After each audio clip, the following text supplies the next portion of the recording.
Well, welcome to another live stream. Let me know if it sounds good and looks good. Thank you so much for joining me. Let's go ahead and figure here to put chat on the air. That should be D right here. And I wrote this earlier. Thank you for joining me live tonight. Please say hi in the chat. And if you have not subscribed, please consider doing so you can join tonight's conversation, because I have subscribe only chat enabled, and I do want to get your feedback tonight. In fact, tonight's conversation is going to be an interesting one. So let's just see if everything's 5 by 5 before we dive in to tonight's topic. And let me say some hellos right here. Obviously, Grish was in here early. He was the early bird. So it's good to have Grish. Hank popped in. Let us know the time in South Carolina, that it is going to be 7 p.m. in South Carolina. I think you guys have daylight savings time, so we put our clocks back this weekend. So it's good to have you here tonight, Hank. And Hank says it's 5 by 5. So I'm sure some more people will jump in. So let me just wax eloquent here for just a minute. Today was a crazy day for me because I have never done what I'm going to do tonight before. And I've been working on a video, so we'll talk about that later. It should release in the next couple days. I need to go through it a couple times, just make sure everything's 5 by 5. And we'll talk a little bit more about that in tonight's topic. So I should have a video coming out. So again, thank you guys for joining me live. If you're watching this recorded here on the YouTube channel, thank you so much for joining with us and watching these videos. Obviously, if you can join us live on Tuesdays at 4 p.m. Pacific Standard Time, I'm in Washington State, and we have put our clocks back. It is November now, and we sprang forward, and now we have leaped our clocks back. So it is getting dark early. We have rainy. It's been rainy the last couple of days, though. This weekend was absolutely gorgeous. I could sit on the back porch, which I absolutely love. And so, and we do have, before we talk much more, we do have a poll up tonight. And so if you are watching this after it was live and the poll's closed, here's the question that you could maybe answer in the chat. I would love to get your comments.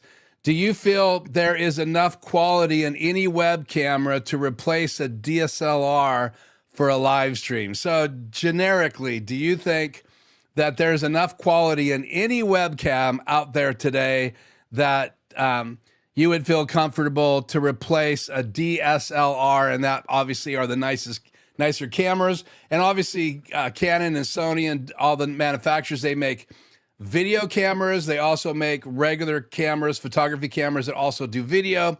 There's hybrids in between. There are lots of levels of DSLRs.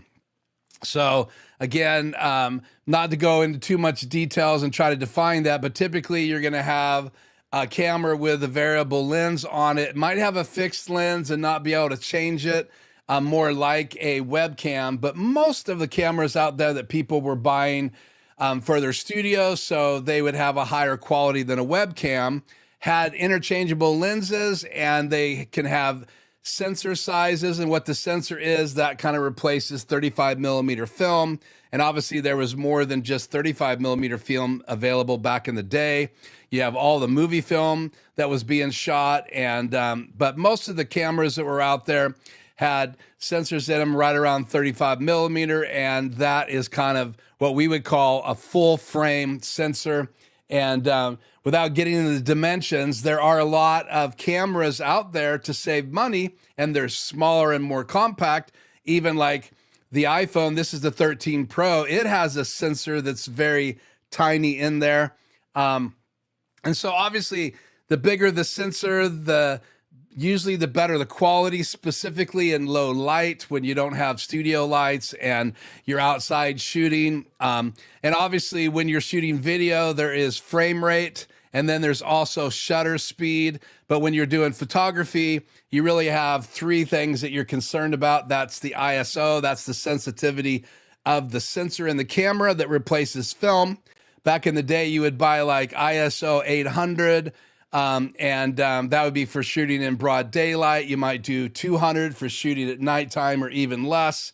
And you'd have to pretty much pick the film that you wanted to use for how you were going to go out and shoot. And you would change the film in your camera to take photographs at light that night. And then the next morning, if you're going to do photography again, you change the film again. And usually use it all up. So you'd use up the whole roll, then you put another roll in that was more for daylight. But now there's sensors in cameras, there's sensors in video cameras, photography cameras, the mix of photography / video cameras, and they have what we call sensors in them.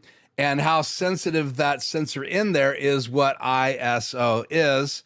And so with that said, the smaller the sensor inside the camera, and web cameras are known. Let me grab one here. This is the Logitech C900, I think is what it was called. It's a 1080p.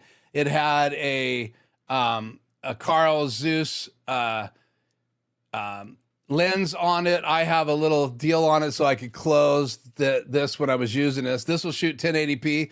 And these cameras were sold out during COVID. Everybody wanted one because they were going to work from home or doing college from home or classrooms at home or going online. And these were completely sold out. They retailed for about $100. Now you can buy newer versions of this camera, but it has the USB cable attached to it. So I have it all rolled up. And this was my first webcam in my world. And I would use this instead of the lower resolution webcam that was in my laptop. Like you may have a laptop or an older MacBook Pro, and it doesn't have a really good quality webcam. Now, a lot of the new laptops, both Mac and PC, and all the other tablets are coming out with better lenses, better sensors. And so the width of the photographs and the quality of video is going up. But there are still manufacturers putting 720p webcams, believe it or not, in brand new laptops. It's starting to fade away, but that has been happening everywhere. So again, tonight's topic is going to be a lot of fun because we're going to dive in a little bit of webcam quality, and we're going to be asking again the poll question tonight. Do you feel that there is enough quality in any webcam to replace a DSLR for live stream? Like, this is my Canon EOS R, and that is a mirrorless camera, which means that they took away the little top and you would look through the eye insert and it would reflect off a mirror to the sensor so you could see what was being seen through the lens. Now they have what we call mirrorless, and they have a LCD or LED screen inside, and you peek through that like my EOS R, and that sends whatever I'm pointing the camera at for photography or video right to that sensor. And they have a tendency to be higher resolution, but again, it's a picture resolution of what I'm seeing. It's not like a mirror. So you have to really have a good little LCD screen in there. It has to be color correct, so that you know what you're getting when you point that camera somewhere. And that's true with an iPhone. That's true with Google Pixel. These are getting better and better. The sensors are getting larger. In fact, the new iPhone 17, which we talked about here, a lot of people are just going to do a lot of their production with their smartphones because the sensors are getting really good in there and the quality is even getting better in low light.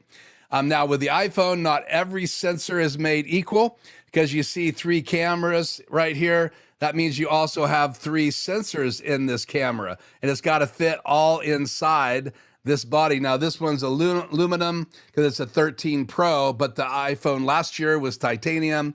The iPhone this year, the iPhone 17 Air, 17 Pro, 17 Pro Max, they are aluminum again because of the issue with heat. And so those sensors increased in quality this year, 2 of them instead of just 1 of them like last year, and the quality is getting a lot better. So a lot of people have been talking about how You can use an iPhone for photography, for videography. You could use it for live streaming. I have friends and clients and acquaintances that are using smartphones for part of their social media. In fact, with the Rodecaster Pro that I'm using tonight, I can now go NDI and use the app by Rode. And again, I am streaming tonight from the Rodecaster video, but I can click on the app and fire this up. And then this camera is going to become a studio camera. You can see it right there. And you can also see it. Let me change this. You can see my face on the multi-view right there. And I can simply switch to camera 6. And so there I am in all my glory. And so this phone, that's the color that I'm getting directly from the app. And it's not bad. Let's flip this over. And we'll try to do kind of, oh, I'm upside down now. That's not good. So we'll try to do a side-by-side with the main camera and this camera. And so again, as time goes on, they're going to improve this. You can see the latency. So I'll move my hands in both cameras. So the camera on the right has some latency, so my lips will not be in sync. But the cool thing about this, and you can see behind me them side by side, and you can also see the latency behind me.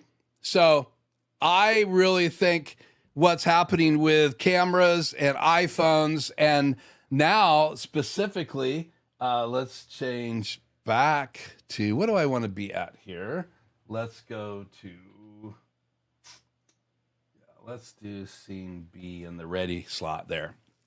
So again, want to thank you for joining me. Let's finish saying hi in the chat.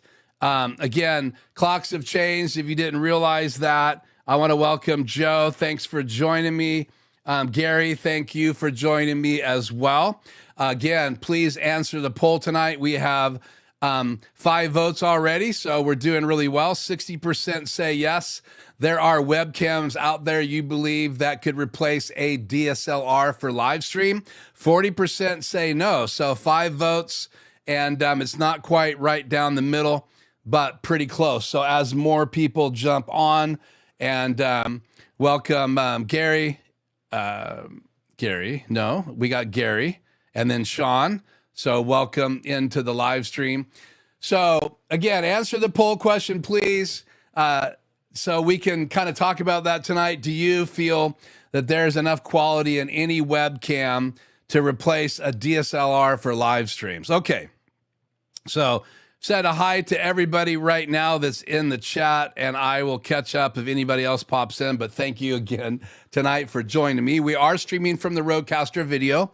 I'm slowly but surely getting up to speed with it and learning how to use it. And I actually did a firmware update today. I have no clue what it updated. I will be doing some research tonight, but anytime I fire up my Rodecaster video and it tells me that there's a firmware update, then I do update it. That's the second time I've updated my Rodecaster video since I got it. I still have my Extremes in the studio. I still have my A10 Mini Pro, but just so I can train on this device with any clients that may end up with it, or any installs that I do with it, I want to know how to use it. I want to know how to integrate it. So we're going to be streaming off and on from this rest of this year. There will be times where I stream to my Extreme from it, the program out, rather than streaming from the Rodecaster video. But you can see as well, I am recording and I am live. So gives you the status right here, 7 megabytes a second. Status is connected. And then over here, it tells me the output feed. So that I also have the recording up here and streaming up here, how long I've been streaming. So, okay. So I think everybody so far that's going to be here tonight is here. So let's talk about tonight's topic. I want to really dive into this idea that webcams are improving. I was approached from a manufacturer, and they asked me if I would consider the them sending me a web camera. What they were saying to me in the emails back and forth was that this is DSLR quality. In fact, I will read here before, and maybe some of you already know what it is, but I will read in here what came to me from them, and printed it out and read this before I even considered having them send the camera to me. Again, tonight I did check the box. I am going to display a camera tonight that was sent to me. I'm not obligated to do anything as far as videos. I told them if I didn't like the camera, if I didn't think it would work, if it didn't work with the Rodecaster video, I had a number of boxes that I wanted to click for me personally, that I would send it back and would not worry about doing a video or an unboxing or anything like that. I can tell you that I am impressed enough with this camera. I have most of a video shot and edited. It should come out this week, and we're going to talk about it tonight. So that was sent to me by YoloLiv. And just so I can let the cat out of the bag, it is the YoloCam S3. Now, there's lots and lots of videos popping up on YouTube about this camera right now. They've done a great job getting a lot of YouTubers to talk about it. There's a lot of chatter out there. I watched some videos. There was just a handful of videos when I first started talking to YoloLiv. I don't have any of their products. I have no existing relationship with them. And again, I made it very clear that my channel has been focusing on tech that I can help train people and recommend to people. There's no reason to have technology in my studio that I'm not going to use or recommend to clients. And I may recommend it for a while, then something better will come along.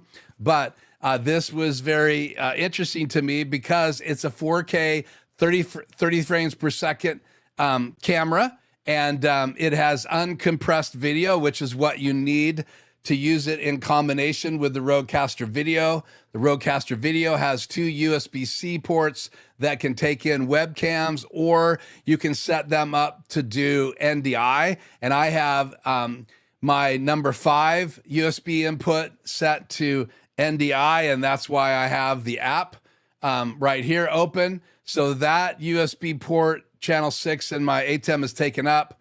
And then I have my cam link coming in as a webcam to bring in the multi-view, so I can cut to multi-view and show it to all of you guys.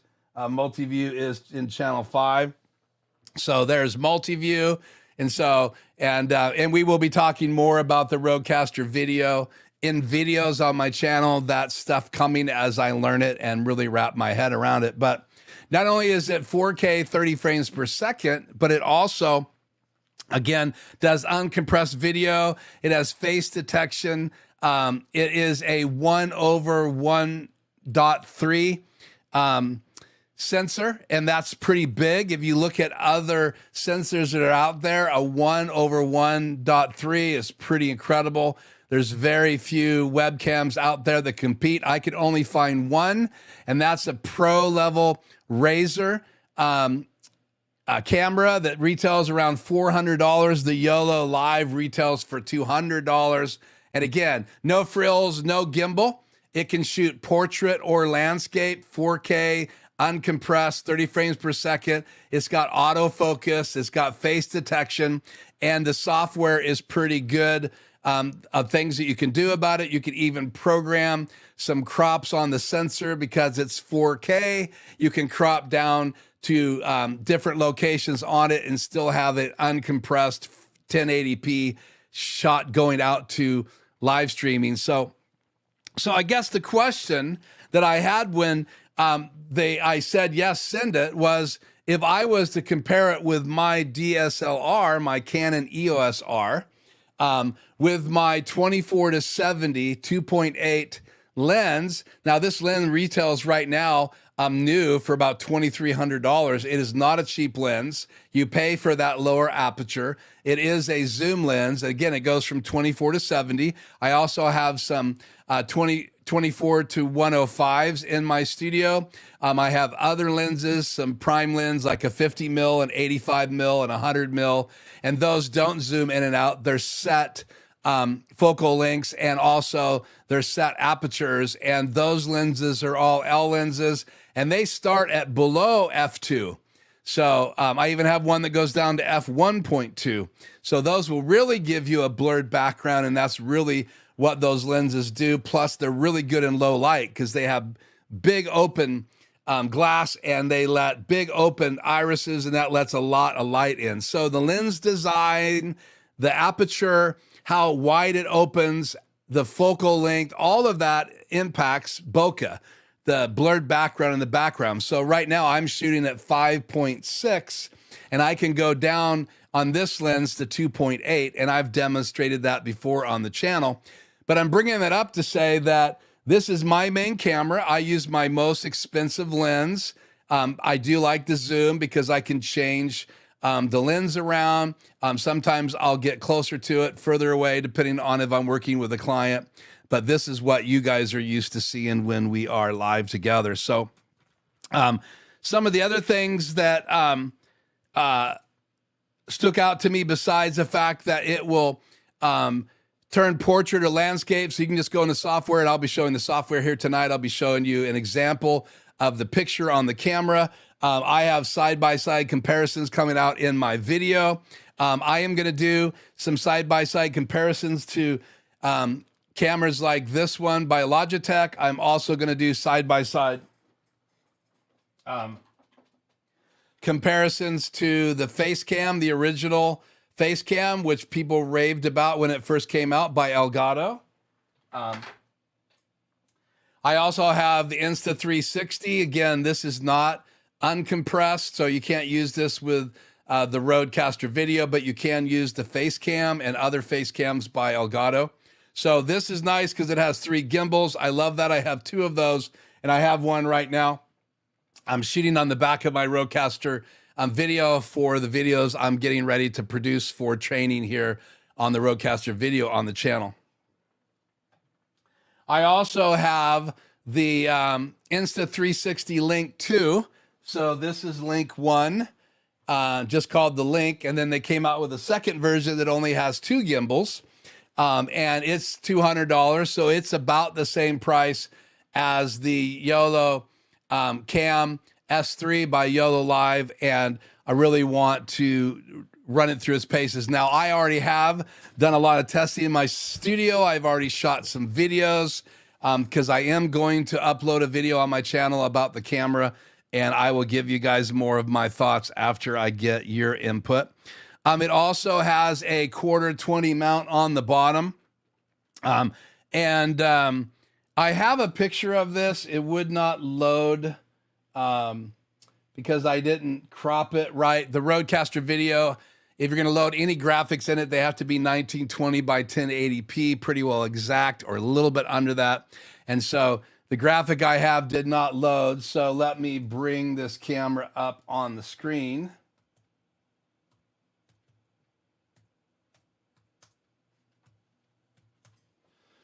And sorry, I didn't already have this open.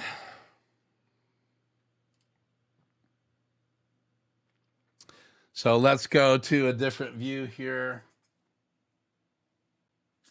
Let's just do F right now. So here you have next to me the YOLO Cam S3, and you can see it has a mount that's magnetic. You can turn it portrait, so there's a magnet built into it on one side for portrait and on the other side for landscape, and you can see it right here set up like that. And again, they are talking about that it is DSLR quality. Here is a look at the sensor. Again, it's a CMOS sensor. Let's just scroll down. It's also made out of metal, so it will transfer heat really well, or exhaust the heat really well. So it's supposed to be the same quality that you can get from a DSLR. Again, the advantage of a DSLR would be interchangeable lenses and all of that. But let's keep going down here. Lots of people made video. You also have the ability to do some high-tech color changes with the video. So in the software, you can snap a still, like I could snap a still of me doing this. And then I can go in with a dropper and drop on any part of the picture, and I can color correct it. And they say it's like the level of DaVinci Resolve. And so you'll have to try it out and test it to see if it can do that. But you can really play with the color and the white balance. You can even use a card and set it for auto white balance. So here's the white side of my white balance card, and here's the gray side. And so you would just fill the frame and get it as close to you as you can, and you can zoom in on the camera 4 times, and then you would let it sit for a second or 2, and then you would hit lock. And in a firmware update recently, they added the lock feature. So rather than it just reading the light like this, like most cameras do, like this camera right now is setting the white balance automatically. And you can set the white balance in the YoloCam S3 automatically as well. But you can also, in a DSLR, as well as a lot of video cameras, you can also set, using a white card, the white balance inside the YoloCam S3. There also, if you log into your account, you have some features that are only available if you log in. Once you've logged into the account, every time you open the software, it detects that you're logged in. It opens up those features. And those features are saving different color scenes. So let's say you're going to use it in this side of the room, and you want to you set the white balance for that side of the room. And then you're going to shift to another side of the room with the camera, or you're going to have one here and one over there. So you could have 2 cameras. Then you would set different white balances, and you could actually save those white balances. Now, the feature that I'm really excited about that I still need to test is to save the color that I want and then be able to take it out of the computer, because most times when you're using the software, and the only way you can use the software is with a computer.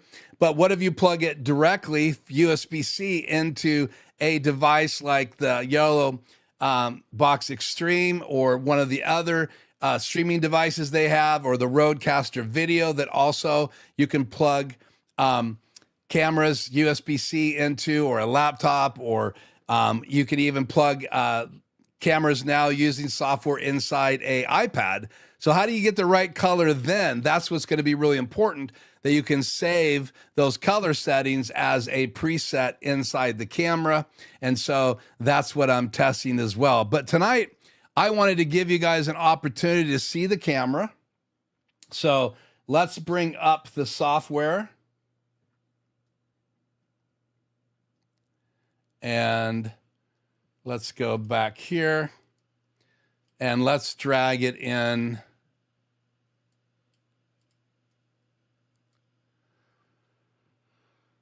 See if we can get it to go full screen over here.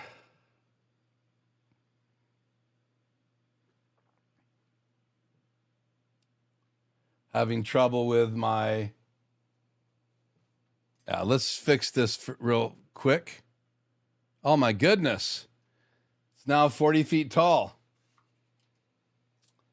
Let's go here 1 second.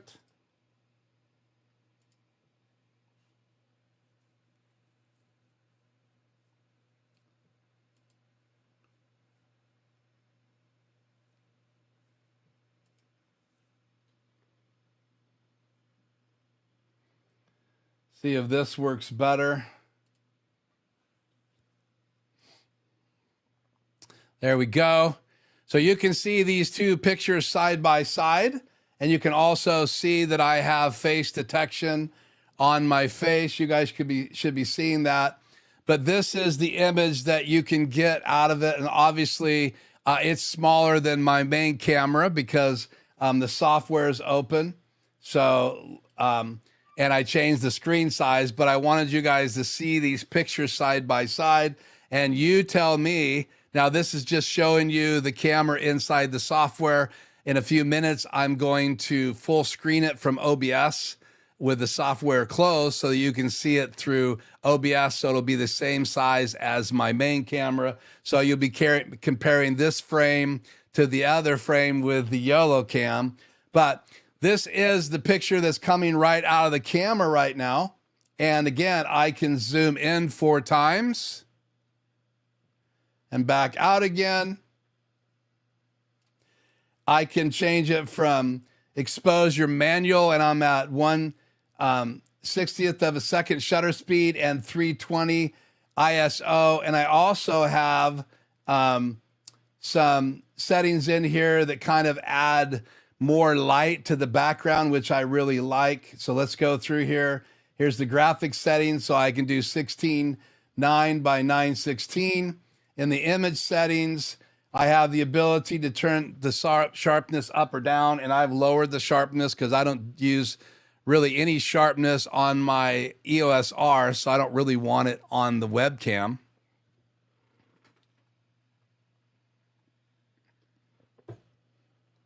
Then I have contrast, saturation. I have this lens shading on, so this is what's going to happen when I turn it off, so watch the picture. Now it's off, and that's kind of more like the edges start to drop off. But when you turn this on, it doesn't really brighten my face, but it brightens all the background, and I really like the way this image looks. Again, I have it set normally at 52 mil to match my other camera.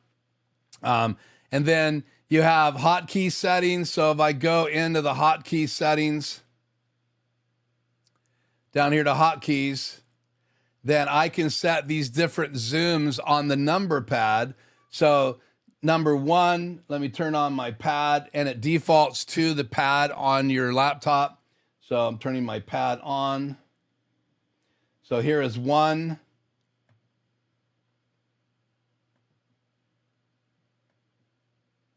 See if they'll work tonight. I have been having glitches. There we go. Here's 4. Here's 3. Here's 2. Here's 1. And 1 should take us back to 52 mil. So again, it has the ability to some presets, and you're not losing any quality because we're only broadcasting at 1080p and I'm cropping down from 4K. So just basically taking the 4K sensor and cropping a smaller 1080p 1920 by 1080 frame, and that you can fit 4 of those in a 4K sensor, and that gives you the ability to do 4 times zoom, even though you don't have to if you don't want to. So if we go back to the software, you can see that you also, let's go to focus right here and open it up. You have 3 types of focus. I'm on face detect. I can take it a sensor and set it where I want it. So if you want to see what the bokeh looks like, if I zoom or focus in on the corner shelf in the back, that's with it on the corner shelf. And you can see the drop off on my face on that camera.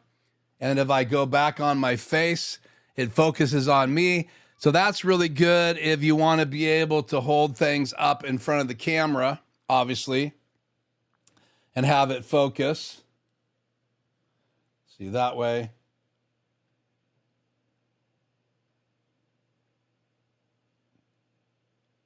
If it's going to focus, it's not. Let's try that again.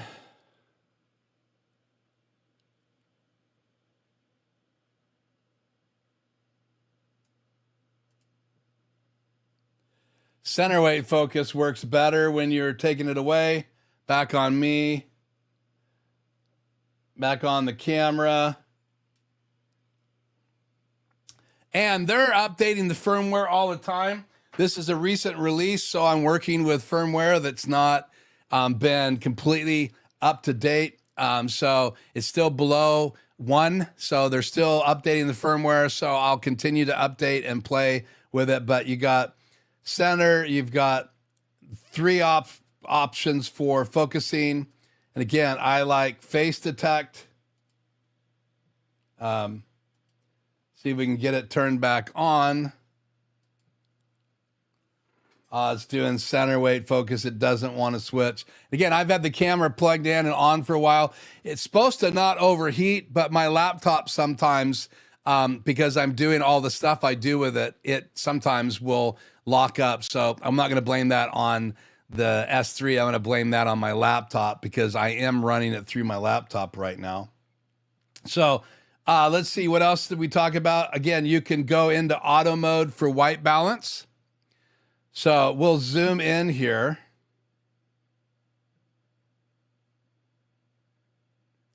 How about right about there? We're going to click the auto button. And then I'm going to grab this card, put it right in front of me. And now I'm going to click unlock right below the auto. Click on manual. Actually, no, you just click on unlock and it's unlocked now. And now I'm going to lock it. And that's the white side. So this is what it looks like when I balance from the white side. Let's take it back out and we'll put it back at 52. This is what it looks like when I white balance with the white side. So we'll leave it there. But I also have the gray side of the card as well. And what that does is just tell the sensor what the light is on neutral gray or white on me. And that's what the sensor is looking for to adjust the white balance for whatever you're focusing on. And I have the light on me. So you hold it as close to your face as you can to get a good white balance. Okay. So just to make sure I haven't missed anybody, we do have more guests in tonight. So it's good to have you, Akil. I believe that's Akil. So let's see. I think I've said hi to everybody else. So what I want to do now is continue through some of the other options. If we go down on the left-hand side, you have the color science. So it's capturing an image. And now I can go to professional, switching color correction. Mode will reset all the adjusted data. I'm going to go ahead and do that so you guys can see it tonight. So here is that ability to correct it. So I can take the dropper and click on my skin tone, and then it lights up where those skin tones are on the graph. And there is a professional version and a fast version. So I'm going to confirm the fast version.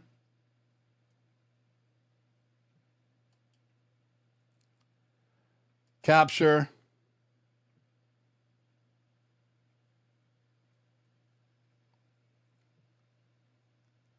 And again, sometimes that works and sometimes it doesn't. Original grid, there it is. Preset grid, original grid, and then you can go forward and go back to the original, or you can click right here to go back a step. So again, I haven't done a lot of color correcting. I've only really done white balance, but I love the fact that it has the ability to do that. And so there's the image. So what we're going to do now is we're going to cut. Let's make sure we've covered everything. So you also have image version, and there's a default and a fair complexion one. So this is a little lighter. Here is the default. And then I do have the sharpness down to 9. It was right about +6 when I first started using it, or -6. But I'm going to keep it down at -9 where I like it. Contrast is at 50. Saturation is at 42. And then again, DR says only manual exposure supported. And so this is, I think, exposure. But again, I'm still playing with it and learning it. And then again, the lens shading correction right there. And just to help you see it on its own, let's cut to that camera angle. Let's cut to 2, and then we'll put the logo on the screen. There you go. So now you're seeing the software full screen. So let's just go through these different areas, close them all off here. So again, here's your basic graphic settings. You want to go portrait or landscape. You would click on it here and then turn the camera over. And I don't want to reframe it, so I'm just not going to shoot portrait tonight. And then you actually have the ability to do frame rate. They have it in hertz. So I have it set for 30 frames per second. So we'll close this. Then we'll open image settings. And that's where you have the two defaults, fair complected and default. And then you have the ability to change sharpness, contrast, saturation. I think this is brightness. And then you can also do this lens correction. And it's quite blue. So we'll close that. And then again, you have focus. So I can do these three different types of focuses. So there it's back on face detection. So we're going to leave it on that. And again, there's three options for that. And then it gives you information right here, autofocus on your face. And if you click on this one over here, it tells you this is single autofocus. And then over here, it says this is continual autofocus. So that's the three type versions. And it gives you this little info button right here when you change to those. So each of these are told what they are. So we'll leave that on face detection. We're going to go to zoom. Again, you have the zoom settings, then you have the hotkeys, and you can go in there and set those up and then use the 4 pad buttons, 1, 2, 3, and 4 to zoom to those settings while you're using it on a Zoom call. And it works when you're on Zoom, as long as you have the software open in the background and you just close this little eyeball up here when you go live in some other software with it. But when you're just using it and adjusting it on your screen, then you open it up, and that's very similar to how the software in the face cam works for Elgato. So, okay, let's continue here. Zoom, then the AI. So I can do an AI auto setting of the picture. So we're going to go ahead and click on that, and it's going to auto detect me and go for the best settings possible. And I'm going to go ahead and hit confirm because it's going to reset everything. And that is running. So we're going to let that run here for a second. We'll switch camera angles for a minute while that's running, and then we'll switch back to it. So tell me what you think in the chat of the picture so far. I'm going to confirm this one. So I'm confirming the center picture, and it's going to continue to go through this process, 75%. There we go. Then that one, and I'm going to hit confirm. So it's kind of blue. I can go into my save settings right here and go back to the new color setting that I saved as a preset. And you can save those right down here on this third button on the left-hand side. Here's a bigger, well, it's a pretty big view of that. So I'm gonna go to this new color setting, reload it, and that puts me back at what I had the settings at. So we'll continue down here. Everything got smaller now. So we'll bring this back up full screen. So that's the AI parameters. And now we're going to look at exposure. So again, I can go to auto exposure and just let it do auto and expose for me. Or I can go to manual and I can lock exposure as well. So if I unlock exposure, then I can adjust it right here. And I can do it by 50 or 60 hertz. And I can adjust up the EV value right here. But if I set it back to auto, away from manual, then I can go over here and set it to ISO of 320. And obviously, if I pull this down, it's going to get darker. And if I go up, it'll go all the way up to a setting of 12,800. And you can see my picture is completely blown out, but that's pretty good. 12,800, not 12,800. It is 12,800 ISO. So I have it set for 320 and shutter speed. And obviously, if I go this way in shutter speed, it's going to get darker. And if I go up past 60 to faster shutter speed, then it's going to get brighter.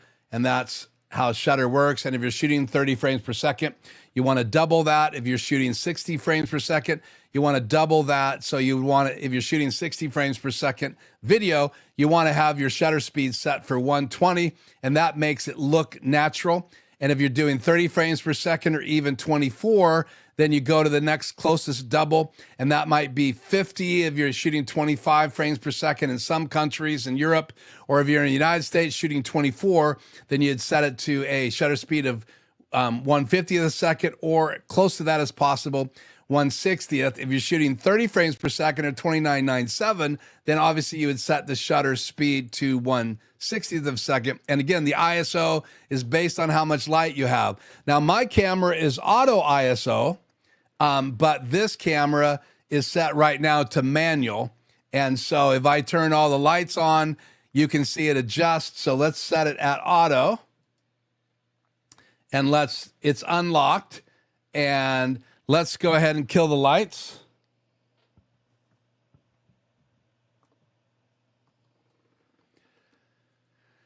And it is, let's see if it's adjusting up.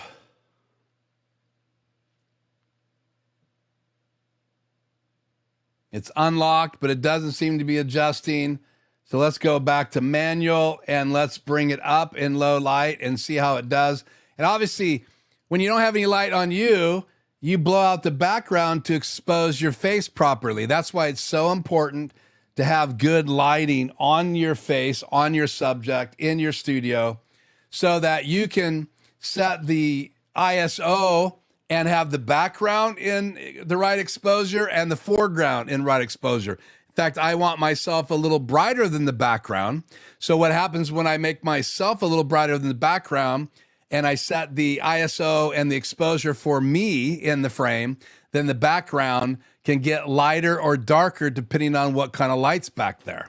So if I have a lot of light back there, then as I get softer light on me, that gets brighter. The more light I put on me, the darker that gets. And so that's kind of the science of light inside your studio. So again, this is the picture right with the camera plugged into my laptop. It's not side by side. This is with it side by side. And you can see it's pretty big in the frame. I wish I could make it bigger right now, but I will have to project it, and we'll do that here in a second. So again, that's exposure. And then you have the last parameter down here, and that is white balance. And again, I can adjust the white balance by moving the dot around. I can go to auto and unlock it and then do a white balance with a white card. So it's adjusting for me right now on its own because I have it unlocked, and then I can lock it again and not let it change when the light changes in the studio. So the light doesn't shift on, or the white balance doesn't shift on me. And what is white balance? It's just, that's so your camera or your DSLR or whatever you're using can know what the colors are in the room. It has to be able to know what the basic white levels are so it gets your skin tones and everything else right. And obviously then you can adjust your skin tones by adding some saturation. You can add some sharpness, all kinds of things you can do, especially inside the YoloCam S3 by YoloLiv. So, okay. So let's do this. Let's go back to scene. Let's turn that off. Or we get back to the scenes. No. Scenes, where are you? There they are. Go to scene A. So now we're back on this scene.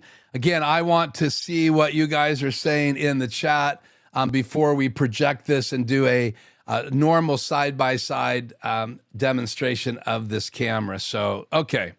So let's see. Doug is in the house. Let's turn this back on the air. So good to have you, Doug. Thanks for joining me. Also looking great. What camera is it? That is the YoloLiv YoloCam S3 that just was released recently. And again, it's got a 1/1/3 sensor, CMOS sensor. So it's really good in low light. It's got a great picture. You can go in and adjust the colors. It has pretty much all the same kind of parameters that you could possibly have. And they keep updating the software, the firmware. So I think the camera is just going to get better and better. And I'm super impressed with it. So thank you for joining us tonight. So, okay, I do have a poll. 12 votes so far tonight. The poll says this: do you feel there is enough quality in any web camera to replace a DSLR for live streams? And so if you believe there is a DSLR or webcam out there that can replace a DSLR, what does a DSLR look like? Let's just go ahead. Well, this is a DSLR camera right now you're looking at, and this is the software open in the YoloCam S3. And again, we'll put those side by side here shortly so you can make a comparison. So if you haven't answered the poll, please do. If you haven't hit the like button and you enjoy these kind of videos, thank you for doing that and also sharing it. And again, thank you so much for being with me live. So your feedback, what do you think so far of the YoloCam, the picture, the quality compared to my DSLR? In fact, it's 50-50 in the poll right now. 50% of you think there are webcams out there that can replace a DSLR for live streaming, and 50% of you think no, the DSLRs are too good. And again, the DSLR you're seeing right now has a $2,400 lens on it. The camera body itself is about $1,699. You can buy them used. It's a Canon EOS R. It will do not uncompressed, but it can do pretty highly uncompressed video out of it. I think it's 4.22 out of the HDMI cable, 4K. It has a crop on 4K. So if you shoot 4K video inside the camera, there's a crop, but there is no crop of it coming out of the camera. And I'm converting everything out of the camera to 1080p anyway. But I could plug it into my Cam Link and have it go into OBS on my laptop, and I could stream 4K from this camera. I have two EOS Rs. Again, that's a mirrorless camera by Canon. It's been out for like 4 or 5 years now. And then I also have a Canon 5D Mark III. Those are my three main cameras.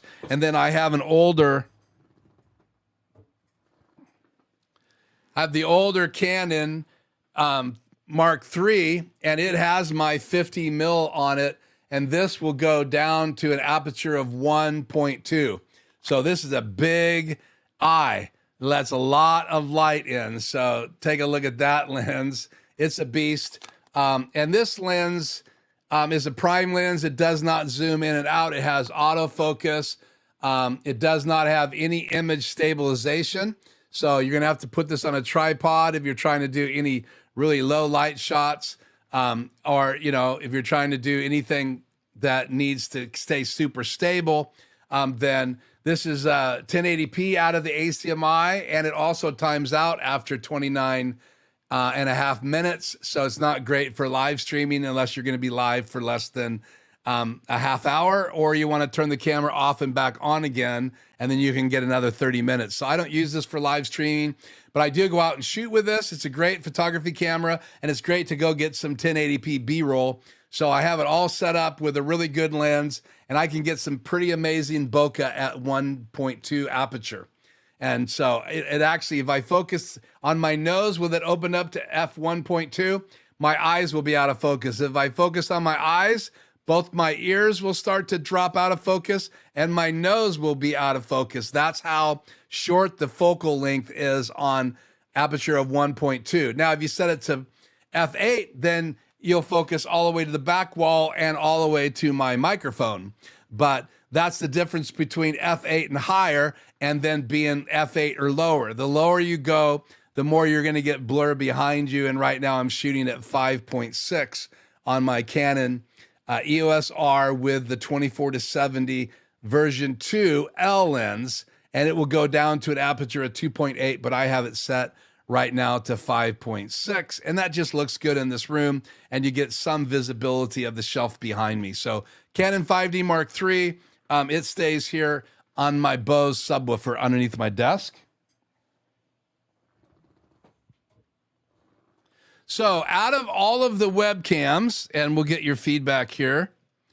Good to have you, Wayne, from Down Under. Always good to have people from Australia. So thank you for joining me. So my impression so far on this camera, I'm super impressed that I can use it with a Rodecaster video and plug it directly in, that I'll be able to save the presets like the color that I have. Not right here. Let's go back into my presets and make sure I have this restored. So I like this color science with my Canon camera, and we'll compare that side by side here in just a minute. But again, any feedback? What do you guys think so far of the YoloLiv YoloCam S3 that was just released? Is it got DSLR-like quality? So this picture right here, even though I'm just opening up the software, what are your thoughts? Do you like that picture? So what we're going to do now is I'm going to bring the software over and just close the camera real quick, open OBS. And I might as well show you guys what I'm doing here. Let's open OBS. Let's see, is the camera live here? There it is. Let's deactivate it and then activate it. There we go. Hit OK. I'm going to right click and I'm going to broadcast. Let's see, what am I going to broadcast to here? Let's do this first. Let's minimize. Let's right click, go to display settings.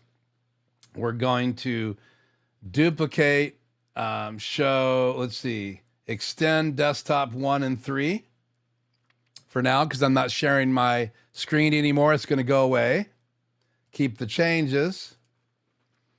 And now I'll go back into OBS. And I'm just going to right click on the right window. You can't see it now because I'm not sharing that screen. I'm going to right click on the right window. I'm going to say open in the Rodecaster video. So there you go. Now you are actually seeing the YoloCam photograph right now on the screen. So I could bring my logo up. Let's see if I can bring that on the air. There you go. So is this DSLR quality? I mean, do you like it compared? Let's just go directly to camera 3. DSLR, Canon EOS R is on the air right now. So take a look at that frame, look around the frame. Again, I have that setting inside the software that kind of brightens up the background for the YoloLiv YoloCam S3. So here is the YoloCam S3, and you can see it's just a little bit off over there next to it. So it's not exactly the same frame. In fact, they're side by side, so you're not going to get the exact same frame. I'm a little taller in the YoloCam than I am in the EOS R, but I want you to compare the picture quality. Now, if I wanted them to match even more, I could go back into the settings. So let me go back into the settings, and I'll turn that one image setting off. And again, it is, where is that at?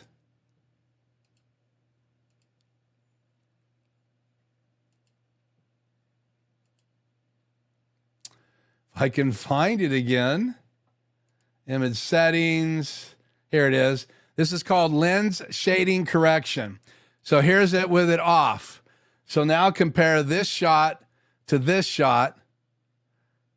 I'll sit up a little bit and then squatch down, up, down. Sorry, they're not framed exactly, but with that off, can you tell which one is which?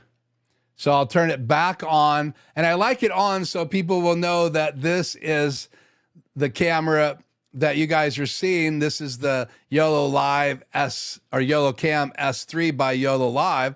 Again, it's a 1/1/3 sensor, which is very big compared to all the other webcams that I have in my studio. It's bigger than any other webcam I have. It's bigger than the face cam. That's bigger than my iPhone 13 Pro sensor. That's bigger than my Insta360 Link 2, my Insta360 Link 1, and my Logitech sensor. And that's why it has more of a DSLR look. And there's some cameras out there that people are going to buy, that they're going to invest in, that you could compare it to, that's very close to the same kind of quality picture. So like a $500-600 camera that you would hook up HDMI into, like an A10 mini or something like that, that would have pretty much the same picture as this. So this is with that lens correction on. This is with that lens correction off. And again, I can adjust the white balance. It looks a little cooler when this is off. My face looks a little cooler, so I could go down here and bring some changes to it.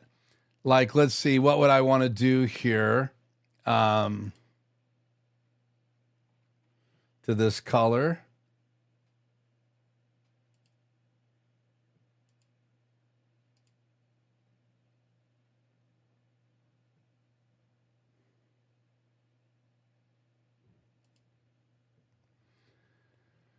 Let's bring the red levels up just a little bit. And that warms me up a little bit more. Here's the EOS R. Here's the YoloCam S3. And again, you can play with the colors. I'm pretty far away from it on a 7-inch monitor, so a little harder for me to see than you guys to see. So now let's go side by side. So let me find that. This is G. So now you have those two side by side. So can you tell the difference of which is which? Let's go ahead, and so you can see it, let me bring the mouse over there, find the mouse, and let's go ahead and let's turn the lens shading correction on and off. So there you go. The right image is the YoloCam S3, and the left image is my Canon EOS R. So do you like both images? Which image do you like the best? Let me know in the chat right now in the comments. Do you like the EOS R better than the YoloCam S3? Do you think that picture on the right-hand side is DSLR quality based on how I've color corrected it and put them side by side? And if we were to take those two cameras, that would be camera 3 and 2, and switch between the two of them. So there is my EOS R, and then let's go to 2.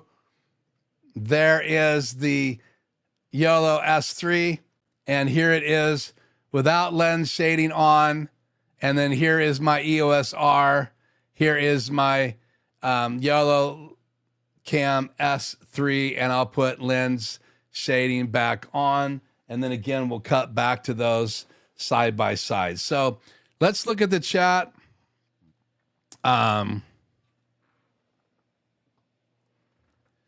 What do we got here?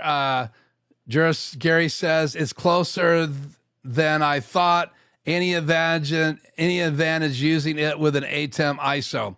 Again, the only way you would be able to use this with an ATEM, it's a webcam, so it's a USB-C, is that you would have to buy an adapter, and YoloLiv sells an adapter to adapt a camera, a PTZ camera to HDMI.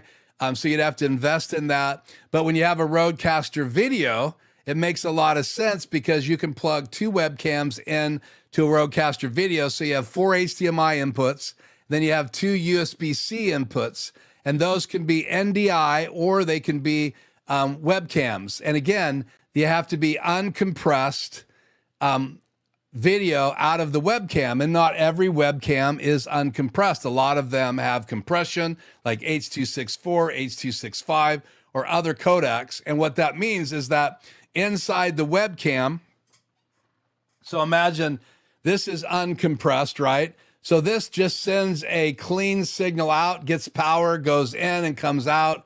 And so you can send color correction, you can save into the memory what you want it to look like, and then you can hook this up anywhere to a Rodecaster video. And this doesn't have any autofocus. It has a smaller sensor than the YoloCam S3. So it's not as good a picture. And again, no autofocus, but this can be used as well. So inside this device, there's a Sarvis sensor by Sony. Again, smaller than the S3 by YoloLiv, the YoloCam S3. This is the Facecam original version. They have a Pro that has a little bigger sensor and has autofocus. And now they have a new camera that came out that went away from autofocus that's supposed to have even a bigger sensor. And I don't have one to test it versus the YoloCam S3. And again, YoloLiv did send this camera to me. I have no obligation to do any reviews. My opinion is my own. I explained to them before they ever sent it, I want a United States location to send it back to. They said, you don't have to send it back if you do a video.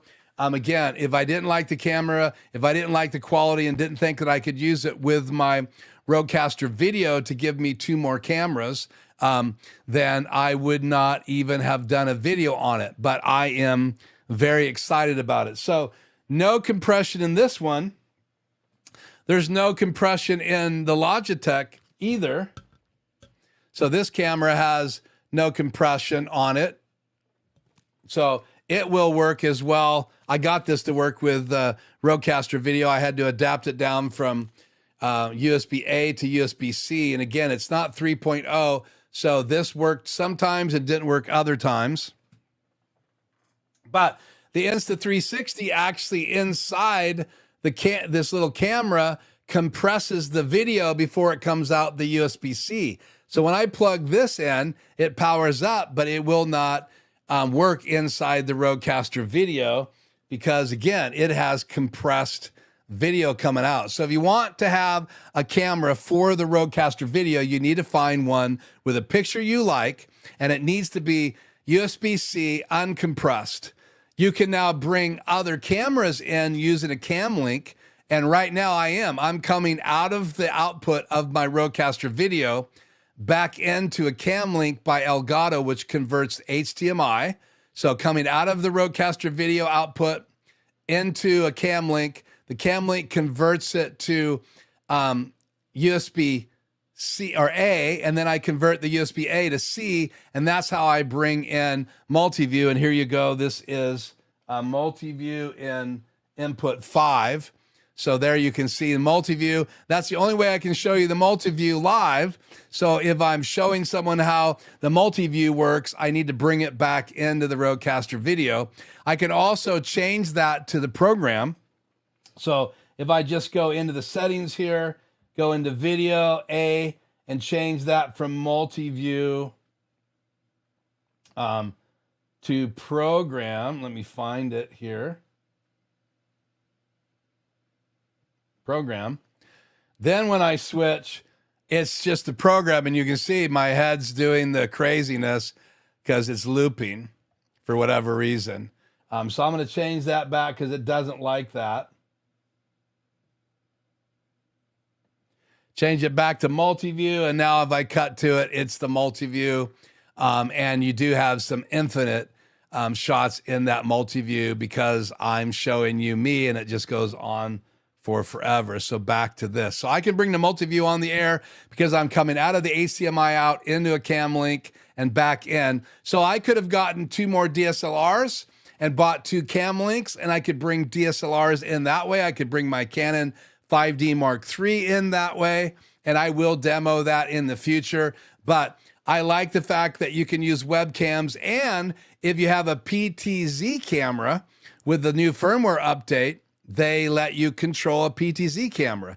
So if you have a PTZ camera that has uncompressed video and you plug it in to either USB 4 or 5, it can read that PTZ camera. If you set it to 1080p 30 frames per second, it will read that PTZ camera, and then you can go in the control software and you can move it around the screen. You can set presets, and that's really cool. So you could have your software open on your laptop. You could have your PTZ camera plugged in to the Rodecaster video, and you could be controlling the Rodecaster video through the Rodecaster video software. And I think that's really cool. So I may be getting a PTZ camera as well because I plan on using the Rodecaster video for anything I do remotely. So it's small enough to throw in a backpack. I could take a couple webcams with me. I could take my iPhone with me, and I could take one DSLR, and with two webcams and a DSLR and my iPhone, I could have 4 different angles, and I love the picture quality of the new YOLO S3. And so again, this is the S3. This is my Canon 5D Mark III. So let me know in the chat now what you guys think of them. And I'm going to cut back to scene A here. Where are you? Am I on scene A here? Yeah, so let's cut back to A. Again, I have the logo and I'm in the background frame. I like this look for the live stream. So again, the camera's been bumped around. I have the YOLO Cam S3 right next to the Canon lens, and so they're right bumped up to each other. So they're a little bit off as we cut between them. Actually, this is cutting between my camera and the YOLO S3. So again, I'm projecting through OBS to my Rodecaster Video because my laptop's plugged into my Rodecaster Video as an input. So my laptop, when I open OBS and I want to project like you would project PowerPoint or other things like software that can project, it sees my Rodecaster Video as a monitor, and that comes into a channel on my Rodecaster Video. And then if I want to put it on the screen, which is input number 2, I just can show you this is the projection from my my OBS. Now, if I right click in the program frame of OBS and click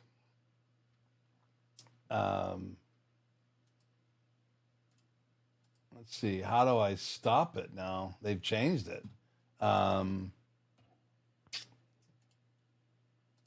Stop projecting. Open projector. New window. Weird. So OBS has changed, so I'm not going to mess with it while I'm live until I figure out how to do it. So again, this is my Canon 5D Mark III on the screen right now, and I have a scene made in the Rodecaster Video so I can have it up. I have the microphone turned on when I cut to this scene, and I love the idea of scenes in the Rodecaster Video, and I'm learning more and more about the Rodecaster Video the more I stream with it and the more I play with it here in the studio. So again, back to the chat. Any comments on what you like the best? And I'm not getting many comments, so I hope you guys will.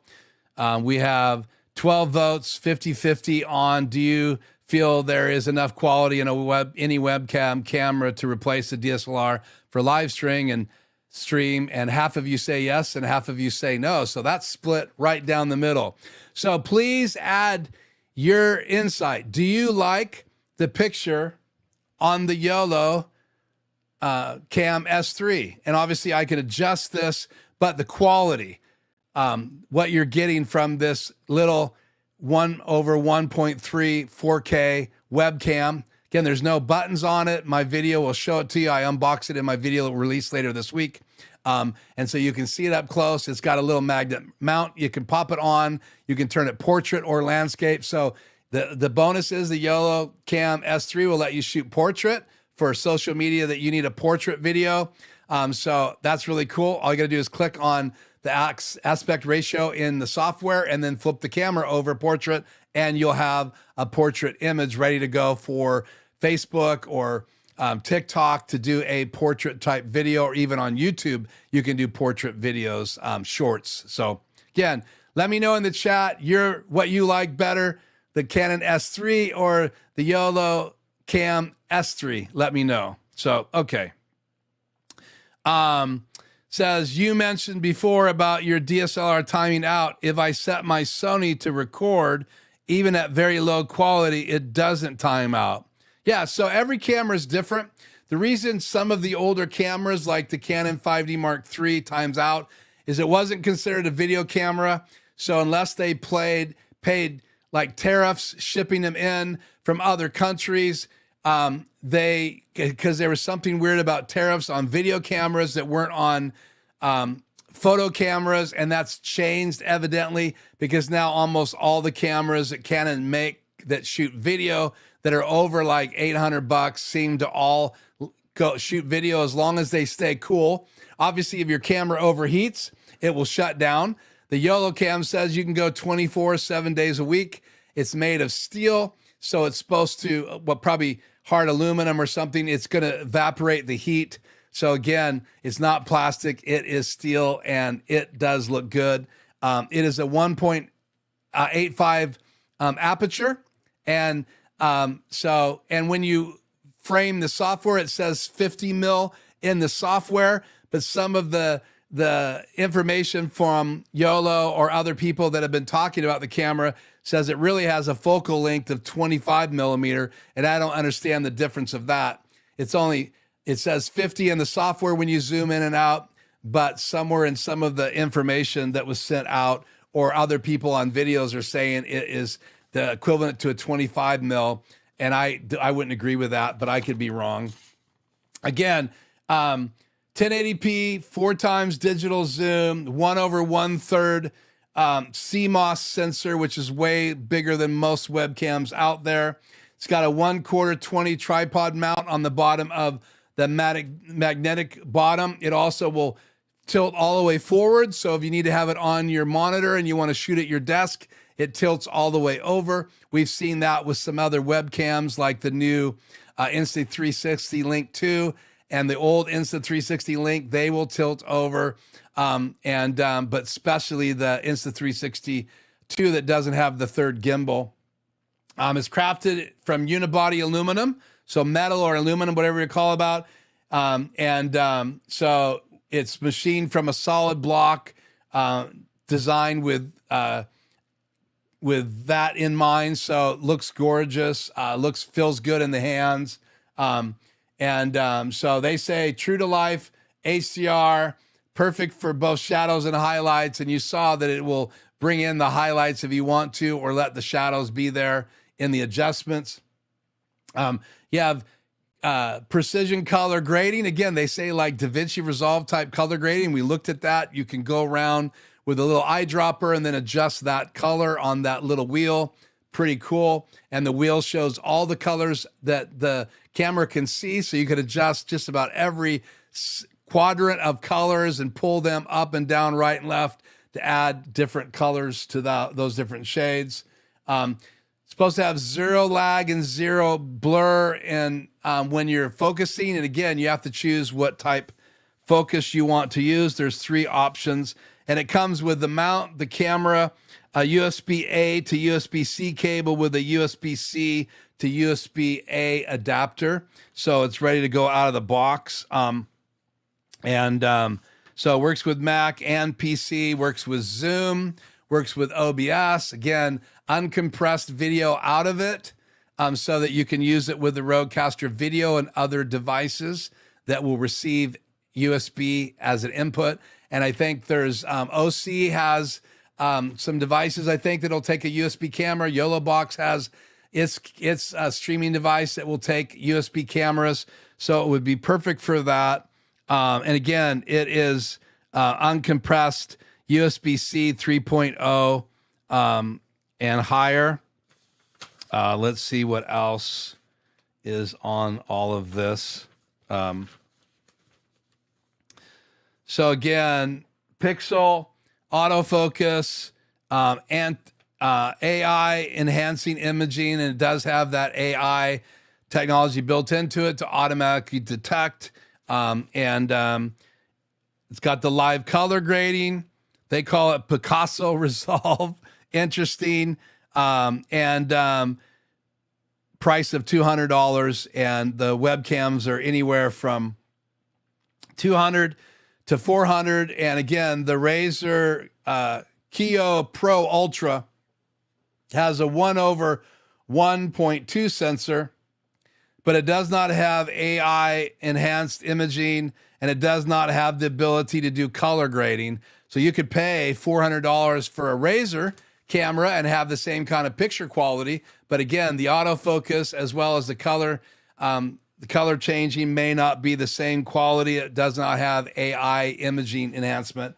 And I have a funny feeling that YOLO is going to continue to develop this camera, and maybe they'll come out with a gimbal version of it as well. Okay. My voice is getting tired.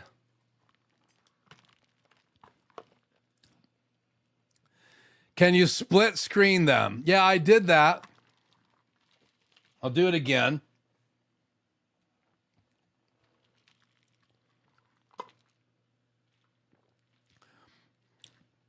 No difference on the iPhone 12. Well, I'm shooting when I want SDI or NDI camera. I'm shooting with the iPhone 13 Pro. The sensor is going to be a different size in the 12, I believe. I don't know. You have to look at the specs. And again, I did about 3 or 4 hours of research on sensors, and the information's all over the place. So when we say 1/1.3 CMOS sensor, when you compare that to higher numbers like a 1/1.7, that's a smaller sensor. And obviously, if you do the research, and that is going to change depending on where you're looking on social media. So I'll move away from this split screen. Again, the YoloCam S3 is on the right, and the EOS R Canon with the 24-70 2.8 aperture lens set at 5.6 aperture at 1/60th of a second shutter speed. I am broadcasting at 29.97. It's being converted tonight to 30 frames per second for the live stream. And again, I don't have much of any sharpening on I leave my picture on my Canon pretty flat. So I like it flat, and it helps fill in some of the gaps on my face to not have a lot of sharpness. So again, there's just things I like. And this image I'm in right now is the YoloCam S3. So if you want to see my Canon, this is the Canon image. I'm a little shorter in the frame. That's how you guys can tell the difference tonight. So I'm going to continue live tonight using the YoloCam S3. So you have lots of webcams out there ranging from $100 and even less all the way up to $400 or $500. You have Elgato diving in, YoloLiv diving in, Razer dove in. Logitech's had webcams for a long time. You find cameras in iPhones and iPads and Galaxies and Pixel Pros. The sensors are all over the place. Everybody is trying to get clients to buy their phones, smartphones, smart devices, their pads. So sometimes they're talking megapixels, how much information, how big you can blow up a picture. That's what megapixels really help you do. Some of them shoot 4K, 120 frames per second for slow-mo. Some of them have, like now the new iPhone 17 can shoot uncompressed video. It can now do full frame, uncropped. So you could shoot open gate, which is what it's called. So the image I'm in right now would be taller, so I could crop it portrait or have it landscape from one angle, so I don't have to flip a camera over. I can edit a portrait shot out of it later, because again, it's going to be a square video inside the iPhone, and you can enable that. I can even go in the Blackmagic camera app and enable open gate in my iPhone. But you can shoot, I think, RAW now in the new iPhone 17 using the Blackmagic camera app.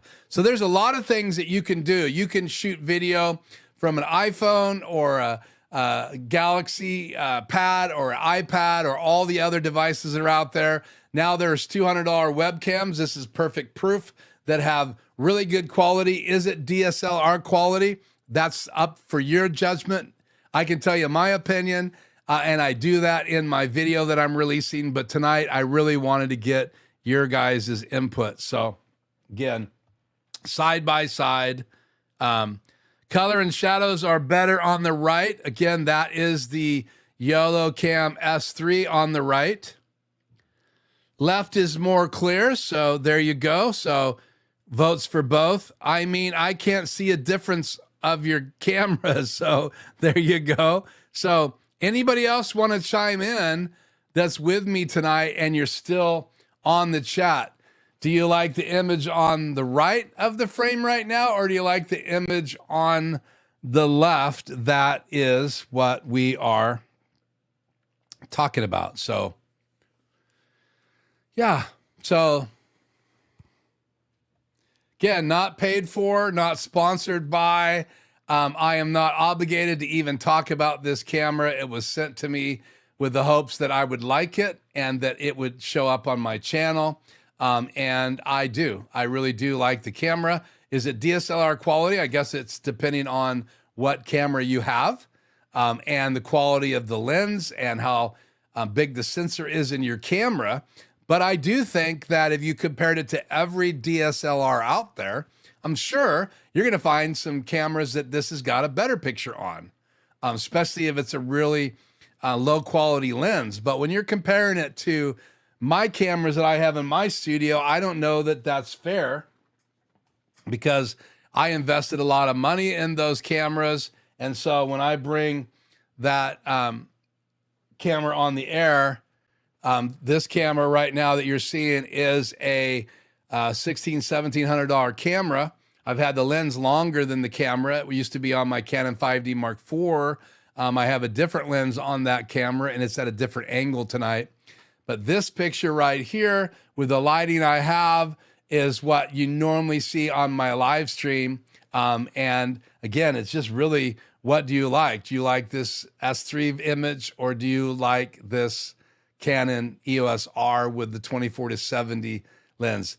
This is a 1.85 aperture with the YOLO cam. And again, the closer I get to it, the more blur you're going to have behind me, because again, the way the lens focuses changes what's in the background, if it's crystal clear or blurry. Closer I get to the background, the more it comes in focus, and the further I get away from the background, the less it does. And that's just the way aperture works. So that's true with every camera, every aperture out there. The closer you get to that camera and it focuses on you, the more blur is going to go on behind you, until you get into the higher apertures, like above 7 and 8. Then it's really hard to see any blur unless you have things miles behind you. The other thing about cameras, the zoom lenses, if you zoom out to 100 mil or 200 mil on a zoom lens, that brings the background in. It compresses the background closer to the camera. So the mountains behind you, when you shoot at a 25 mil, look very tiny and a million miles away across the lake. But if you use a 200 mil, those mountains get taller and closer, and that's called compression. And that's, again, another creative thing that you can do with the lens. So when they're shooting a movie, they're looking for that. Sometimes they want compression. Sometimes they don't want compression. Sometimes they want super wide and make everything look huge and forever wide, right? And then other times they want to be really close on the subject and have everything in the background blurred. So again, it's the taste, it's the creative aspect of cameras. It's true with photography, it's true with video. There's just more things to be concerned with in video because you're shooting multiple frames. And so the frame speed as well as the shutter speed apply to what that looks like. Is it smooth? Is it choppy? Is it jittery? Is it blurry? As you shoot 24 frames per second, that's going to be more naturally blurry between frames than if you shoot 60 frames per second or even 120. Then you can take 120, cut it down half the speed and have a 60 frame per second slow-mo, or you could cut it in half again and you could have a 30 frame per second even more slow-mo, or all the way down to 24 frames per second. And now it's super, super slow-mo. And there's cameras out now that can shoot 240 frames per second. So this will do 30 frames per second, 4K. That's as high as it goes. If you get into higher end DSLRs like my EOS R, it will shoot at higher than 30 frames per second at 4K. So keep that in mind. There's lots of things to consider when you're shopping for cameras. Okay, image on the right is sharper. Yeah, and I turned sharpness down, Hank, but the image on the right is sharper. I don't turn really any sharpening on my EOS R. So, and I have the sharpness turned down now on the YOLO S3. Let's see what it's at. Sharpness is -9. So I've turned it down quite a bit just so I don't look in this shot like all wrinkly. So now I don't think it handles like the light overexposure on my face as well as the EOS R does. But again, a lot of that is just what the white balance and the brightness is set at. And so obviously this frame is brighter now on the YOLO Cam S3 than it is on this frame, the Canon EOS R. And I know I don't have fonts on the screen telling you that this is the EOS R, but trust me, this is the EOS R you're seeing right now, and this is the YOLO Cam S3. I'm impressed with the video quality on this S3 by YoloLiv. And thank you to YoloLiv for sending that box out. I haven't decided if I'm going to just do videos on it and send it back and purchase it or something else. That's undecided, but I can say now I will recommend it, and I am going to be doing videos here on my channel on it because I think it's a great choice for people out there that just want to spend $200 on a quality looking camera. And again, if you went live with this camera from your laptop using OBS, it's going to be a good looking picture. Yep. Quite great. Okay. So let's do this real quick before we go tonight. Let me go back to display settings. Let's duplicate 1 and display number 1 and 3 again. And we'll close this. Keep changes. Close it again. And so there is the image projected on my laptop. It's taken my laptop over, so I can go now and right click on it. And here's where you choose full screen displays. And my Rodecaster is not there anymore because I'm duplicating the display. So it's not going to show up, but I can go full screen to my BenQ or my laptop, and it's full screen on my laptop right now. I can go windowed, always on top, but I can also close it. So watch what happens when I close it in OBS. Then I can bring OBS back up right here. So now you're seeing that camera inside OBS. So right here, I have a scene called YOLO Cam on the left-hand side. And then in the sources, I have added a video capture device, and you do that right down here with the plus icon. You have all these choices. One of them is a video capture device. So I clicked on that. And then once you have the video capture device, it will see all of your cameras. And I haven't renamed the YoloLiv yet, so it's not called YoloLiv. It is called S3-254-00304. And so I chose that camera. There's also settings inside OBS to change settings. So I could go in here and change things around. So configure video. So we're going to leave that the same. Here's resolutions. I can set a custom. So I'm just going to hit OK. And then we'll right click on this frame on the left-hand side and look at properties. Oops. Actually, let's go up here to File, Settings. Let's go to Output, Video. And you can see it's 1920 by 1080 is how I set it up. So 30 frames per second, 1920 by 1080. So if I did push those crop buttons on the pad, let's see if they will work. There you go. So they do work inside OBS. So I could be inside Zoom. Oops. So I could be inside Zoom and using those 4 locations that I programmed, And that's a really cool feature. So again, I'm using OBS to project into my Rodecaster video. I could unplug the camera, plug it into my Rodecaster video, which is what my plan is next week, to have the YoloCam S3 plugged directly into the Rodecaster video. I won't be able to do all this stuff that I'm doing right now in OBS and doing side-by-side comparisons with the software open. That's why I used OBS and just my desktop screen. So if I close OBS, yes, we're going to close it.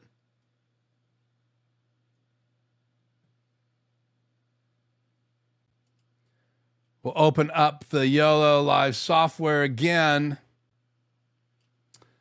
turn the camera on, and again, here is the software open on my desktop. So you could show your desktop in your live stream if you wanted to. Or you could set up a scene where you have your desktop and you in a scene, and I have one of those. Let's pick one. We'll just use G again. I have this kind of scene set up. Still got my microphone turned on in this scene. Let's see what else we have here. I have scene B set up. So me and two little windows on the S. I'm on my Canon ESR in the little round circle, but I'm actually in the software, and I can move the software out of the way over here. So now I'm side by side using the round settings inside the scenes. So my round camera is my EOS R, and the camera in the software is the YoloCam S3. So there's lots of ways that you can use this. I could bring it in Zoom as well. So let's close that off inside here. Let's open up a Zoom meeting right now.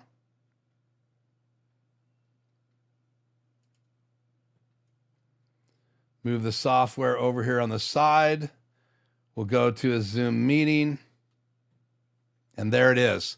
So that's the YoloCam S3 inside a Zoom meeting. And you just choose it down here. You can see it's chosen as a video source right here in the list. S3-25400-304. And I have a built-in microphone and speakers chosen over here. And normally when I'm using Zoom with a client, I use my laptop speakers because they don't cause feedback. So I love the fact that you can set up these different layouts in the Rodecaster video. You could have up to 5 layers. You could have a background layer. You could have 3 cameras and a logo. You could have a background layer and 4 cameras. You could have a background video and 4 cameras without the logo. You have 5 layers. You could actually add audio to one of those layers. So you can have a background with audio on it and let it play. And you could have a background without audio, animated, and you could have a audio added as well. And anytime you cut to this image, it would play the audio in the background, and you can set that audio to loop or to play one time. So there's lots of cool things that we can do with the Rodecaster video, and that's why I have been practicing my streams with it. Okay, the last part of tonight, let's just do this real quick. Do we have chat on the air? For some reason we don't. There we go. Did you say that you can rename the device? Yes, you can rename the device. Let's show that in the software. Let's just cut to this area right here. We're going to close Zoom. We didn't even start this meeting, so I'm just going to close Zoom. We'll open this back up so you can see me. There might be some latency. I'm sure there is with my lips. Right up here, I think, let's see, can you rename there? Let's go down to settings on the bottom left. Somewhere you can, I saw it. Help. Check for updates. I will check for updates right now. Quit YoloLiv Composer. About YoloLiv Composer. About YoloLiv. So if you wanted to just find out more about YoloLiv, click on this. It'll take you to their website. And I will put that link in the description tonight. And I think you can order that. Here's the latest firmware, language, English. My email is klbjourney@gmail.com. Please don't spam me. And you can check this machine. Here's the hotkeys, and you can turn hotkeys on and off. And here's those different zoom levels that I set, and I can change them however I want. So now I'm in closer with that zoom, and now I'm out to 52 mil, and it will go all the way out to 50 mil. So 52 looks right in my studio. So that's where I'm going to keep it. And that is number 1 on my pad. Number 2 on my pad is zoomed in to 65%. Number 3 is at 83%. And number 4 is 98. So it'll go in even further, but it's not dragging up fast past 98. And that is pad 4. Let's see if that works. Sometimes there's a delay. There you go. Is it going to come? Yeah. So let's get out of that as quick as possible, because that is scary. And you can see the face detection on my face for that camera. So somewhere in here, I believe you can rename it. I'm sorry, I can't answer where that is right now. But I thought I saw it somewhere here that you could rename. Here's where you save your scenes. So if I get everything set and I want to save a scene, let's go ahead and save one. So I'm going to hit save scene, and we'll just call this number 9. I don't know why, it just sounds great. I'm going to hit confirm, and that should be saving that inside the settings. And then I can find those right here. Number 9 is now on the bottom of my list. So I'm sorry, I can't find out where you can rename it, but I'm pretty sure you can. So I could be wrong. I have been a few times in my life. Okay, so it is just past 20 till the hour. I want to thank you guys so much for live streaming with me tonight. If you're watching this delayed, please put your comments in the chat as well. I don't know how many likes. You guys can check it out. If you have not hit like yet, I would really, really appreciate your likes. That means a lot to me, and it helps the algorithm.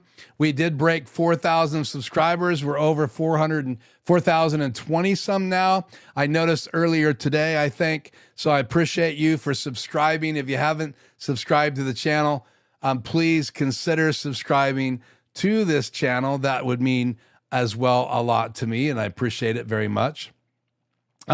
Again, there was a firmware update today to the Rodecaster video. I will do my research and bring you more information about what they fixed or what bugs or new features are available. It is really hard to find what the new features are inside Rode's website. I'm still digging.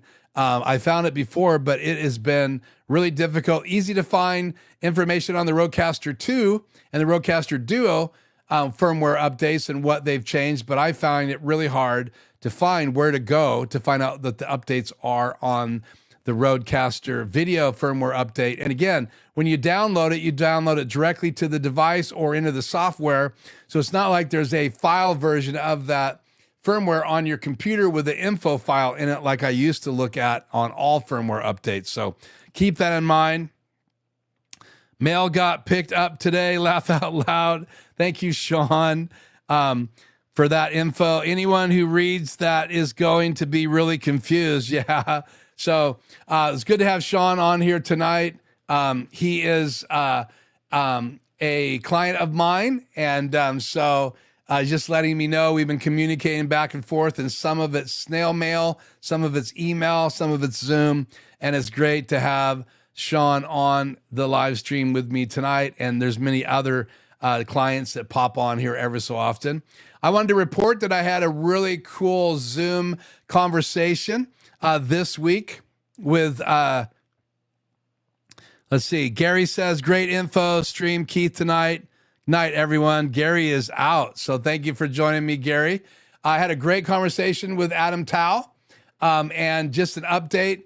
We try to connect every so often, and he reached out to me. We had a great conversation. He told me some of the things that he's working on. I'm super excited. Adam is always inventing. He's always adding new features to Mix Effect, and he's been designing some other apps that have been available on his site. Some things, some even shortcuts that you can access things in a hyperdeck through shortcuts in Microsoft Windows. He's done that. And I think they also, no, I think it's shortcuts on the Mac or the iPad, iPhone. So I'm really excited when Adam Tao is ready to give out information about what he's working on next. Hopefully he and I will be able to have that conversation live here on the channel. Always good to have Adam, one of my number one favorite guests and one of the few guests I've had on the channel. So the last thing I wanted to say is this, because we wrap things up. I would love to find out from you in the chat tonight, is fall your favorite season, your second favorite season, your third favorite season, or your last favorite out of 4? And you have different seasons around the United States and around other countries in Europe and Australia. We have people from all over come into these live streams. I've had people from Ireland, people from all over the United States, people from South America, people from north of us in Canada. I've seen people on the channel from Ireland and other places in the UK and that area. I think I've seen a lot of people from Australia, which is really cool. And so it's great to have people. And then obviously lots of people watch the videos. We have a video on here for the A10 Mini Pro that's over 100,000 views. That's amazing to me. If you had told me 2 years ago that I would have a A10 Mini Pro getting started video, that over 100,000 people watched it. There's thousands of likes on that video. And I get a lot of my clients for consulting from that video. So if you do need a free consult, I will put the link in the description. It's just a link on my website. You just fill out the form, give me your email and your name, and say you'd like a free 1-hour consult. I would love to meet with you an hour to maybe help you in your studio, answer any questions that you may still have. And if you'd like to know more at that time about consulting that I do here from the studio, training in all of this devices that are here, then you could ask me about it at the time. But that 1 hour is free one time for everybody that wants to take advantage of it, as I have time available. So take advantage of that. I will put the link in the description to YoloLive site on the YoloLive S3, and I'll also put a link in the description on how you can reach out to me and request a free consult. Again, please put your comments in the bottom. Do you think the Yolo Cam S3 is DSLR quality? Let me know in the comments anything else that you would like me to address, or you can just leave a comment on the video after it's gone off the air. So okay, well, I'm going to look over here at the Rodecaster video. I'm going to push the video button, and I'm going to get video B ready to go, because that is the outro video that we're going to roll here shortly. So let me know in the chat before we get out of here if fall is number 1 on your list, 2, 3, or 4 of the seasons. I would love to know your thoughts on that if you are still in the chat. Sean says, oh no, time for video B already. Yeah, we are wrapping up. It's been almost 2 hours. I have a phone call that I still need to make tonight, and I still need to make dinner for my wife tonight. It's my turn, and I'm excited about doing that again. One last time, thank you, YoloLiv, for sending this out. If you're watching this video, I am looking forward to my other video on this going out, where we dive into some of the settings. And I plan on doing a couple more videos because there's so much to this. I don't want a really super long video to release right away. So I'll probably do a couple more how to use it in the Rodecaster video. I want to also do one on how to white balance it, as well as correct the colors, and we'll do that in that video side by side with my Canon EOS R. And I'll actually, before I do that video, I'm going to really dial in the colors in my EOS R to bring it to the highest quality that it can do before we do a live video or do a recorded video on coloring up the the image on the YoloCam S3. So again, not obligated to talk about it. They didn't pay for any advertisement. This is not sponsored by YoloLiv. I did click the box because they did send it to me to look at and unbox. And again, I don't know if I'm sending it back or not yet or not. So we'll see. I'm still going to communicate with them and see where we stand. But again, I'm really impressed with that camera. So, well, I'm glad you're having a good time, Sean. So if you have any other questions that you want me to answer in a live stream or talk about in a live stream, you can ask it in the chat. If you want your comment to come to the very top in the middle of whatever else I'm doing, feel free to do that. Use Super Chat.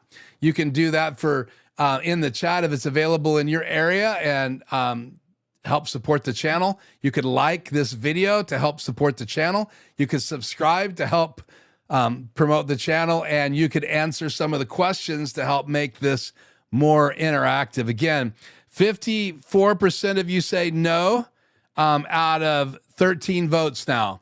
So we're going to end the poll. 13 of you said no, there's not a webcam out there with the quality to replace a DSLR for live streaming or video in a studio for Zoom. I assume 46% say yes. So again, 13 votes, split it in half. That's 6.5. So less than 6 of you are saying no, and are less than 6 of you are saying yes, and a few notches above 6 of you are saying no. So good. Split audience. Thank you for sharing your feedback. Thank you for letting me know what pictures you like.